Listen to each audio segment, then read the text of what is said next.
Bonjour à tous, il est l'un des artistes phares de la tournée Born in 90. Il a toujours le sourire, la pêche. Bonjour Benny. Salut. J'avais naturellement envie de consacrer ce Hit Story à Vous êtes fou. On peut dire que c'est le premier succès grand public d'un rap en français. Oui, tout à fait. Donc c'est le premier rap en français qui passait en radio et qui est passé en télé aussi. Donc c'est pour ça qu'il a marqué les esprits. Et voilà. Et puis c'est le début d'après de plusieurs autres titres qui ont suivi, qui ont eu leur succès, et puis d'autres groupes qui sont arrivés juste après. Et pour ce morceau, donc, vous étiez associé avec un ami d'enfance et un DJ qui était un peu le pionnier du mouvement hip-hop. Oui, tout à fait. Donc, à savoir qu'à l'époque, Daddy était aussi l'un des meilleurs DJ presque du monde. Et du coup, comme on s'entraînait ensemble, soit à la danse, soit lui au DJing et mon rap, donc on avait décidé de travailler ensemble.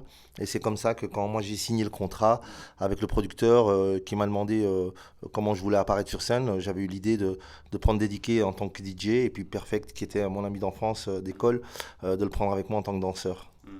Et le titre sort à un moment quand même où le rap et le hip-hop n'ont pas encore envahi les ondes, enfin du moins en France. Oui, alors évidemment, le grand public connaissait tout ce qui était Grand Master Flash, Break Machine et tout ça. Donc c'était des titres qui passaient très très très peu, soit en télé ou en radio. Puis du coup, vu que moi je vis et je suis né en Belgique et que c'est quand même un pays qui est entre la Hollande et l'Angleterre, surtout l'Angleterre, à savoir que tous les nouveaux sons arrivaient de la Hollande et de l'Angleterre. Donc il y a eu la techno, la house. On avait une petite avance par rapport à la France, en tout cas à ce niveau musical. Et puis est arrivé ce groupe belgo-hollandais qui était Technotronic, qui est arrivé avec ce rap, avec Pop-Up de Jam, qui était un carton mondial.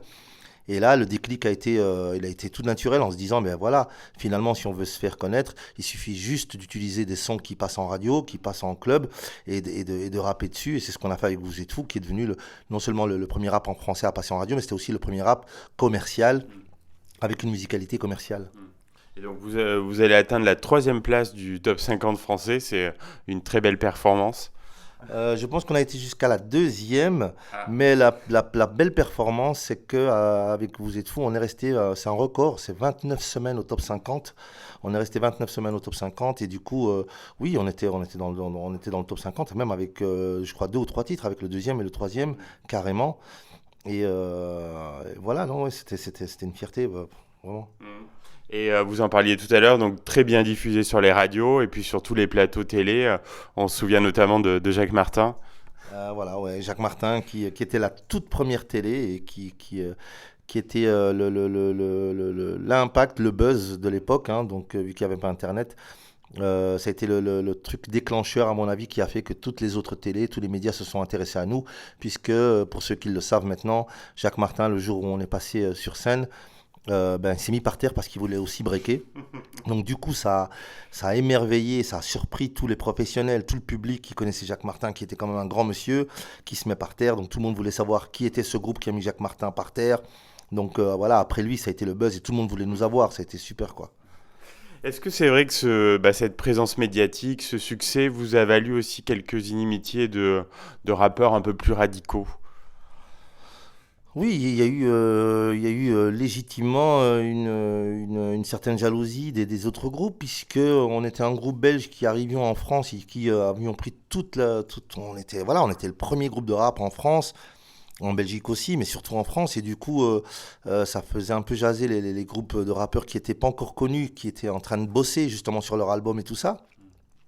Puis il y a eu des grands noms, il y a eu des groupes comme NTM, IAM, qui arrivaient juste après, ils sont arrivés en 91 et qui préparaient leur album et tout ça. Et voilà, ça c'est vrai que ça les ennuyait un peu de voir qu'un groupe belge venait leur voler la vedette. Et c'est légitime parce que voilà, c'est quand même un des métiers les plus convoités, le fait de vouloir chanter ou de rapper. Et du coup, ça a permis justement à ces groupes de venir ou d'être encore meilleurs et d'avoir poursuivi et d'avoir fait en sorte que le rap, contrairement à ce que les médias croyaient à l'époque, ils pensaient que c'était juste un coup médiatique et c'était un phénomène de mode. Aujourd'hui, on se rend compte que 30 ans après, le rap, c'est une des musiques les plus écoutées, si pas les plus exploitées, hein. Comment il est né ce gimmick incroyable, mais vous êtes fou, qui vous a valu cette explosion médiatique? Alors, moi, j'avais écrit mon texte déjà depuis 87. J'avais écrit mon texte et il n'y avait pas de refrain dessus.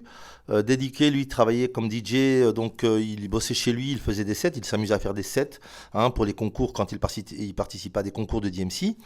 Dédiqué était un fan de tout ce qui est manga à cette époque-là déjà. Donc, nous, on était fans des Simpsons, des Goldorak, des Capitaine Flamme. Et Deddy avait chez lui des vinyles qu'on reçoit, que les enfants reçoivent pour des vinyles de bande dessinée ou de dessins animés qu'on écoute à la maison, un peu comme les Walt Disney. Et il avait justement des vinyles de Capitaine Flamme avec les histoires carrément des séries de Capitaine Flamme. Et dans une des séries, un des feuilletons de Capitaine Flamme, il y a un dialogue où Deddy euh, saisit quelques phrases dans cette histoire, dans ce dialogue, dans ce moment de la série. Et il utilise deux ou trois expressions. Hein. Donc, notamment, il y a et qui l'accompagne, il y a mais vous êtes fou, il y a oh oui. Et donc, il prend ça, il commence à faire son set. Et le jour où on enregistre en studio, le producteur cherche un refrain, Dédiqué se met à faire son petit set. Et le producteur, dans le set, entend ce mais vous êtes fou qui l'accompagne et tout. Et on a décidé de travailler avec ça. Et il a eu la bonne idée d'ailleurs de nous le proposer. Nous, on a accepté et ça a donné ce refrain génial qui est resté dans la tête de tous les gens. C'est devenu un slogan, quoi. Vous lui devez beaucoup à ce titre, mais est-ce qu'il n'y a pas par moment une forme de lassitude? Non, alors c'est aussi incroyable que ça puisse paraître. Non, vraiment, je m'en lasse pas. Après, ce qui est incroyable, c'est que quand même, après Vous êtes fou, il y a eu Qu'est-ce qu'on fait maintenant qui a plus vendu que Vous êtes fou. Il y a eu Dis-moi bébé qui était plus médiatisé, puisque c'est le premier slow rap en français. Et il est sorti dans la période où justement les télés commençaient à diffuser les clips. Donc, mais Vous êtes fou fait partie aujourd'hui, carrément, je vais dire, de la vie intégrante de certaines personnes qui m'ont dit qu'ils ont carrément grandi avec ce titre. Donc non, j'ai toujours autant de plaisir puisque je suis un mec de la rue, j'ai dansé dans la rue. Donc quand je monte sur scène, je continue à m'éclater, je continue à danser. Et j'ai autant de plaisir à faire ce titre-là. Et c'est vrai que on pourrait se dire, ben tiens, j'ai dû le faire à mon avis des milliers de fois. Mais voilà, je pense que j'arrive à le faire à chaque fois d'une différente façon, avec un différent public qui me le rend différemment. Donc à chaque fois, c'est... voilà. Pendant quelques années, vous avez laissé un peu de côté la musique. Est-ce que ça vous a manqué? Non, non, parce que justement, c'est ce que j'expliquais, hein, ce que j'explique souvent, c'est que c'était aussi volontaire. Donc c'était une période où j'avais envie d'arrêter, où j'avais besoin de la mettre en tout cas de côté, de mettre la musique de côté, pour pouvoir vivre, entre guillemets, une vie normale. Et cette vie normale, c'était juste de trouver une femme avec qui m'installer, de trouver la mère de mes enfants. Et je savais pertinemment que le seul moyen de pouvoir fonder une famille, c'était de mettre ma vie professionnelle de côté, sinon peut-être que j'aurais pas eu ce que j'ai eu. C'est les plus beaux cadeaux de ma vie. Voilà, ce sont deux beaux garçons et aujourd'hui, même si je suis papa d'une petite fille récemment, euh, donc voilà, je crois que ça a été un choix délibéré, mais surtout important dans ma vie. Et j'ai fait ce bon choix puisqu'aujourd'hui je ne regrette rien. Et puis par la suite, quand grâce à ça, j'ai pu voir mes enfants grandir. Hein. J'ai pu carrément être à leur côté, les voir grandir. Et après, j'en ai profité évidemment pour retourner à la scène puisque tout ce que je voulais a été fait, quoi. Alors c'est du kiff cette tournée Born in 90. Là, on est dans la tournée 90. Bon, pour ceux qui le savent, j'étais quand même l'année passée dans la tournée Star 80. C'était plus de 70 dates. J'ai eu 2 mois pour me reposer. Et là, je me retrouve dans la tournée enfin, Born in 90. Et c'est génial parce que la plupart des artistes, même si je les connais pour les avoir croisés de temps en temps sur scène. Là, on est carrément 24 heures sur 24, les uns sur les autres, dans le bus, à l'hôtel et tout ça. Et ce qui est incroyable, c'est qu'on s'entend tous super bien. Il y a une super cohésion. Ça se voit sur scène, il n'y a pas de tricherie, on sait tous ce qu'on doit faire, on tient tous notre place, il n'y en a pas un plus haut que l'autre, il y a un travail vocal incroyable, c'est l'occasion aujourd'hui pour des groupes de prouver que c'était pas fait qu'à l'époque, parce que souvent on critiquait les gens en disant que c'était pas nous qui chantions. Enfin, donc là, aujourd'hui, c'est une belle revanche artistique, c'est une belle revanche médiatique. C'est un spectacle qu'il faut voir. On nous offre l'opportunité d'avoir un beau plateau, un beau jus de lumière, des musiciens extraordinaires, des choristes extraordinaires, des danseurs extraordinaires. On a une dizaine de danseurs. Et du coup c'est une espèce de remastering de nos titres qu'on a l'impression voilà, qui sont nouveaux, que c'est la première fois qu'on les chante. Et le public qui vient, c'est un public qui se mélange. C'est un public qui sont des fans un peu de chacun des artistes présents sur scène. Et donc, ils sont là pour faire la fête. Et c'est incroyable. C'est un mix incroyable. Et c'est ce qui donne cette magie, encore plus que depuis qu'on a commencé le 31 octobre. Il y a vraiment une euphorie, quoi. Je ne me rendais pas compte que ce sera à ce point-là et qu'on aurait autant de compliments sur la qualité du spectacle. Et ça va durer, hein, puisque je crois que vous revenez même à Clermont-Ferrand en novembre 2020. Exactement, donc à chaque date qu'on fait, on annonce les dates prochaines, donc on revient l'année prochaine. Et j'espère, je croise les doigts que ça s'annonce bien. Peut-être qu'on aura la chance comme Star 80, de pouvoir rajouter des dates, d'en faire aussi comme eux une cinquantaine ou voire 100 sur l'année, et de carrément pouvoir faire cette tournée pendant 10 ans. C'est tout le bien que je nous souhaite, vraiment. On vous le souhaite vraiment. Alors, à titre personnel, quels sont vos projets? Vous travaillez sur des nouveaux titres? Alors, je travaille, mais vraiment, vraiment pour le plaisir sur quelques titres, sans préparation d'album.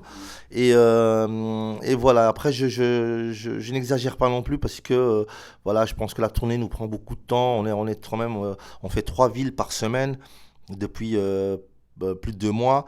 Et voilà, j'ai besoin d'avoir un peu de temps chez moi, de profiter de ma famille. C'est quelque chose de très important pour moi. Et ça a toujours été. Et c'est ce qui, c'est ma thérapie. C'est ce qui c'est un peu le repère dont j'ai besoin pour garder les pieds sur terre et pour être comment je vais dire, pour avoir une bonne connexion justement avec les gens normaux entre guillemets, d'avoir une vie normale.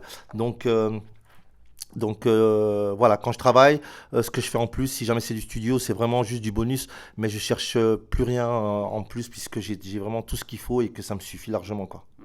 Un grand merci pour cet entretien, votre bonne humeur, et on va réécouter tout de suite ce titre culte. Merci à vous, merci au public et merci aux auditeurs de la radio.